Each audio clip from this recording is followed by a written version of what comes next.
Follow కావాల్సి వచ్చింది. అది పోయి వచ్చేసరికి మేడం వచ్చిండ్రు వెళ్ళిపోయాను. కానీ నన్ను వదలరు కదా అక్కడ. అందరు కలిసి అది ఇది అని చెప్పేసి అంటే నేను ఇప్పుడైతే లేట్ కావడం జరిగింది. కాబట్టి క్షమించాలి. ముఖ్యంగా ఈ నోట్బుక్స్ కార్యక్రమం ఎప్పుడు లేకుండే మా ప్రభుత్వం వచ్చిన తర్వాత, రేవంత్ రెడ్డి గారి ప్రభుత్వం, కాంగ్రెస్ ప్రభుత్వం ఏర్పడ్డ తర్వాత ముఖ్యమంత్రి గారు విద్యాశాఖను అట్టి పెట్టుకొని విద్యల్లో సమూల మార్పులు తీసుకురావాలని చెప్పేసి పాఠశాల విద్య కానీ కాలేజ్ విద్య కానీ మార్పులు తీసుకొని వచ్చి విద్య ప్రామాణ్యాలు పెంచాలి అని చెప్పేసి దృఢ నిశ్చయంతో ఉన్నారు. కాబట్టి ఆయన్నే ఈ శాఖను ఉంచుకొని అన్ని రిఫార్మ్స్ తీసుకొస్తా ఉన్నారు ఒకటి. మీకు అందరికీ తెలుసు, స్కూల్ డ్రెస్ కూడా ఒకటే 1వ తారీఖు రోజు వస్తూ ఉంది. అంటే మార్చడం వల్ల కొంచెం లేట్ అయింది. ఈసారి స్కూల్ యూనిఫామ్ మొత్తం మార్చడం జరిగింది. ఫస్ట్ డే బుక్స్ కూడా ఇవ్వడం జరుగుతూ ఉంది. తర్వాత హాస్టల్లో ఫుడ్ ఛార్జెస్, తర్వాత మెస్ ఛార్జెస్ కూడా పెంచడం జరిగింది. స్కూళ్ళల్లో ఇన్ఫ్రాస్ట్రక్చర్ అమ్మాదర్శ పాఠశాలలు తీసుకొని టాయిలెట్స్ కానీ, డ్రింకింగ్ వాటర్ కానీ, ఎలక్ట్రిసిటీ కానీ ప్రతి స్కూల్కి కూడా ఇవ్వడం జరుగుతుంది. కాంపౌండ్ వాల్, ఇవన్నీ ఇన్ఫ్రాస్ట్రక్చర్ ప్రతి స్కూల్కి ఇవ్వడం జరుగుతుంది. గత సంవత్సరంలో నేను కొత్తగా ఎన్నికైనప్పుడు నేను పోయి స్కూల్స్ విజిట్ చేయడానికి పోయినా, కస్తూర్బా స్కూల్కి.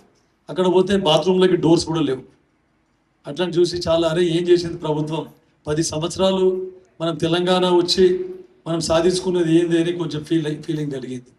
అట్లాంటిది అన్ని స్కూల్స్ విజిట్ చేసాం. అన్ని స్కూళ్ళ పరిస్థితి అదే ఉంది. కాబట్టి ప్రతి స్కూల్కి 50 లక్షలకు తక్కువ కాకుండా అన్ని రిపేర్స్, డ్రింకింగ్ వాటరు, ఎలక్ట్రిసిటీ, తర్వాత టాయిలెట్స్, వీటన్నిటి కూడా రిపేర్ చేయడం జరిగింది. అదొకటే కాకుండా ఇప్పుడు మీ స్కూల్కి అయినట్టుంది, మీ స్కూల్ కూడా సీసీ రోడ్ వేసినారు. చాలా స్కూళ్ళల్లో సీసీ రోడ్ వేయడం జరిగింది. రెసిడెన్షియల్ స్కూల్స్ కానీ ఇతర కొన్ని ప్రభుత్వ పాఠశాలలు కానీ ఇన్ఫ్రాస్ట్రక్చర్ డెవలప్ చేయాలనే ఉద్దేశంతో. ఇక రిజల్ట్స్ అయితే మీరు చూస్తూ ఉన్నారు, బ్రహ్మాండంగా వస్తూ ఉన్నాయి.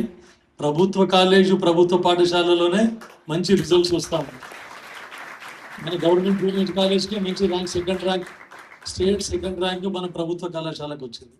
నిన్న వాళ్ళ స్కూల్కి కూడా నేను వెళ్ళడం జరిగింది. పిల్లలు చాలా ఉత్సాహంతో పనిచేస్తూ ఉన్నారు, ఉత్సాహంతో చదువుతూ ఉన్నారు.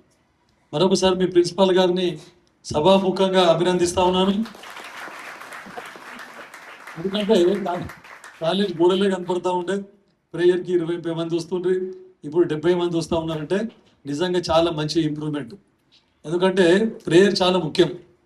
కొన్ని స్కూల్ విజిట్ చేసాను నేను, ప్రేయర్ టైం కూడా పోయినా, టీచర్లే ప్రేయర్ టైంకి రాదు. మరి పిల్లలు ఎట్లా వస్తారు, పిల్లలు ఎట్లా ఎక్స్పెక్ట్ చేస్తారు? కాబట్టి ఖచ్చితంగా ఇప్పుడేమో కంపల్సరీ అటెండెన్స్ పెట్టినరు, ఫేస్ రీడింగ్. ఖచ్చితంగా దానికి ఇప్పుడు చాలా మటుకు 90% అందరు అటెండ్ అవుతూ ఉన్నారు. కాబట్టి ప్రేయర్కి వస్తేనే పాఠశాల కరెక్ట్ డిసిప్లిన్ మెయింటైన్ చేసినట్టు. డిసిప్లిన్ ఉంటే చదువు తనంత తానే వస్తుంది అని చెప్పేసి మీకు అందరికి చెప్తా ఉన్నా. తర్వాత మీకు ముఖ్యంగా నారాయణఖేడ్ నియోజకవర్గంలో కూడా మీకు అందరికీ మినిమం డిగ్రీ చదువుకోవాలని చెప్తా ఉంటా. అమ్మాయిలు ఖచ్చితంగా మినిమం డిగ్రీ చదవండి. ఎప్పుడు కూడా కేవలం డిఎస్సి ఉపాధ్యాయ పోస్టులే కాకుండా కొంచెం టార్గెట్ ఎక్కువ, పెద్ద టార్గెట్ పెట్టుకోండి. అందరు ఐఏఎస్, ఐపీఎస్ గురించి మన ఉమారతి గారు ఇప్పటి వరకు చెప్పిన, ఆమె కలెక్టర్గా ఫస్ట్ పోస్ట్కి నారాయణఖేడ్కి వచ్చింది. సో మీరు కూడా ఐఏఎస్, ఐపీఎస్కి టార్గెట్ పెట్టుకోవాలి అని చెప్పేసి మీకు అందరికీ నేను కోరుకుంటా ఉన్నాను. అది కాకుండా మళ్ళీ స్పోర్ట్స్లో కూడా మా ముఖ్యమంత్రి రేవంత్ రెడ్డి గారు చాలా క్రీడల పట్ల కూడా చాలా ఇంప్రూవ్ చేయాలని కృత నిశ్చయంతో ఉన్నారు. దానికి స్కూల్ ఫెడరేషన్ గేమ్స్ అవి పెట్టిస్తూ ఉన్నారు. స్కూల్ గేమ్స్ ఫెడరేషన్లో కూడా అన్ని స్కూళ్ళల్లో గేమ్స్ కండక్ట్ చేస్తూ ఉన్నారు. కాలేజ్ లెవెల్లో మళ్ళీ మీకు తెలుసు స్పోర్ట్స్ యూనివర్సిటీ కూడా పెట్టడం జరిగింది. అదొకటే కాకుండా మళ్ళీ ఉద్యోగ అవకాశాలు కల్పించాలని చెప్పేసి స్కిల్ డెవలప్మెంట్ కూడా, దానికి కూడా స్కిల్ యూనివర్సిటీ అని పెట్టడం జరిగింది. తర్వాత ప్రతి నియోజకవర్గానికి అడ్వాన్స్ టెక్నాలజీ సెంటర్, మొన్ననే వివేక్ వెంకటస్వామి గారు వచ్చి ఫౌండేషన్ పెట్టారు మన దగ్గర కూడా. దాంట్లో అన్ని ఫ్యాకల్టీలో మొత్తం అన్ని డిఫరెంట్ గ్రూప్స్లో డిఫరెంట్ ఫ్యాకల్టీలో ట్రైనింగ్ ఇచ్చి మీకు ఉద్యోగ అవకాశాలు కల్పించాలనే ఉద్దేశంతో. నిరుద్యోగ యువత, ఎందుకంటే చాలామంది పెరిగిపోతూ ఉన్నారు మనతో. గవర్నమెంట్ ఉద్యోగాలు ఇవ్వాలంటే ఏ గవర్నమెంట్ కూడా సాధ్యపడదు. గతంలో అయితే ఇంటింటికి ఉద్యోగం అన్నారు తెలంగాణ ఉద్యమంలో, ఎక్కడ కూడా ఉద్యోగాలు ఇచ్చిన దాఖలాలు లేవు. రేవంత్ రెడ్డి గారి ప్రభుత్వం, కాంగ్రెస్ ప్రభుత్వం ఏర్పడిన తర్వాత కనీసం 70,000 మందికి ఉద్యోగ అవకాశాలు కల్పించింది. స్కూల్లో ఎన్నో స్కూళ్ళు మూతపడ్డాయి, కానీ గవర్నమెంట్ వచ్చిన తర్వాత వారికి 11,000 మంది టీచర్లు రిక్రూట్ చేసుకొని అందరికీ అన్ని స్కూళ్ళలో కూడా టీచర్స్ కొరత లేకుండా చూడడం జరిగింది.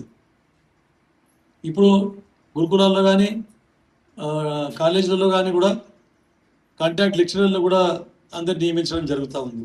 ఎక్కడ కూడా వేకెన్సీలు లేకుండా చూస్తూ ఉంది ప్రభుత్వం. కాబట్టి దాన్ని సద్వినియోగం చేసుకోవాలని చెప్పేసి మీకు తర్వాత రాను అక్కడ స్కూళ్ళల్లో ఉదయం టిఫిన్ ఏర్పాటు చేయడం జరుగుతూ ఉంది.